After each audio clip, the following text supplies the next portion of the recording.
Welcome to your Daily Dose of Theological German. We're on the 4th episode, starting on some Martin Luther here from his book, Concerning the Freedom of a Christian.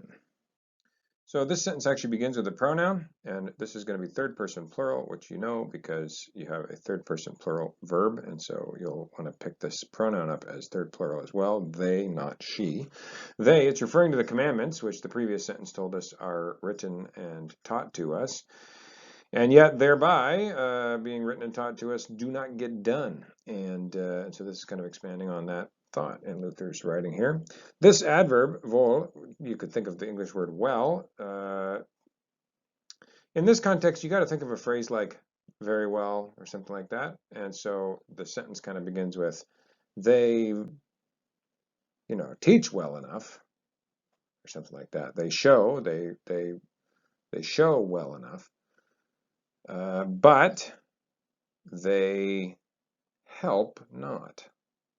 I'm going to sound a little more Old Englishy here, which is fine. Since it's Old German, we should sound a little more King Jamesy in our English. Why not? And it actually will help us to follow the German syntax a little bit better. Teach. Okay, well, this is a third person as well, so you could resupply the subject if you would like. It's picking up on the same subject up here. You can see the third person form here. So you could say, they teach. What do they teach? What one should do. So here you have an auxiliary verb. This whole clause is subordinate, right? And so this auxiliary verb is your main verb, and as such, it's at the end of the clause. And that means that the infinitive complement that goes with it shows up just before it. Okay, so that's how that works there. It teaches they teach what one should do, but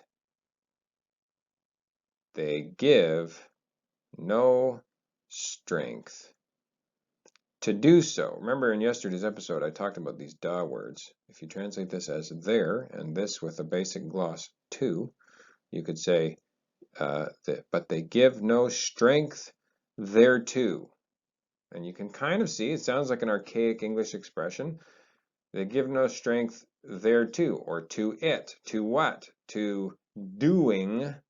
Here, picking this idea back up, right? Doing what it is that the commandments teach us that one ought to do. Okay. As always, please like and subscribe and share with all of your theological German friends. Thanks for tuning in.